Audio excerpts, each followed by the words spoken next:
9:47 is the time. Anybody who's opened up a bag of potato chips knows how hard it can be to put that bag down. Well, now a new study explains why.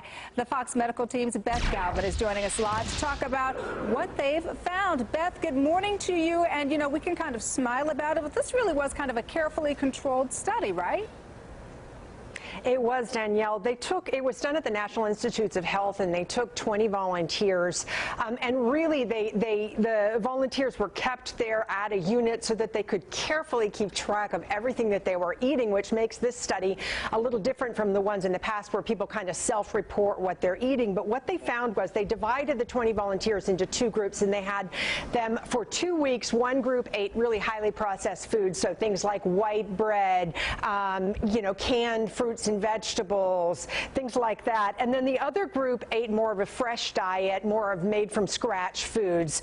And in that 2-week period, they saw kind of a dramatic difference in how they were eating. They gave the people almost exactly nutritionally balanced meals between the two different groups, so they were about equal. But they also said you can drink as much water as you want while you're here, and you can snack as much as you want while you're here. And they provided these extra snacks, and that's where things got kind of interesting, Danielle.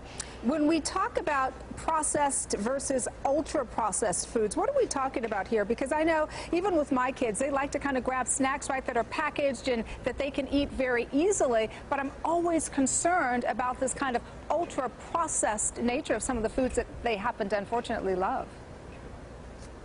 Yeah, and I think, many of these foods are foods that you find sort of in the center of your grocery store when you go shopping. They're things that come sort of in a box, or they come in a can, and they have a lot of additives to kind of give them a longer shelf life, so trans fats, things like that.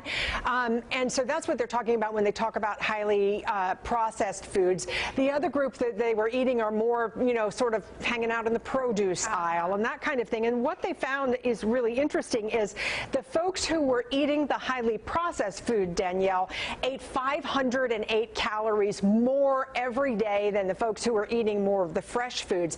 They gained, in that 2-week period that they were on the ultra-processed diet, they gained 2 pounds, and they actually put on extra body fat too. And when they switched them after 2 weeks, they found that those same volunteers lost almost 2 pounds in that 2-week period when they switched to fresher foods, and they also lost body fat that they had put on. So a dramatic difference, and we're talking about a month in their lives, 2 weeks of eating these highly processed foods, 508 extra calories a day. That is substantial. It certainly is. So that is definitely food for thought. No pun intended, Beth Galvin. Thank you for joining us this morning.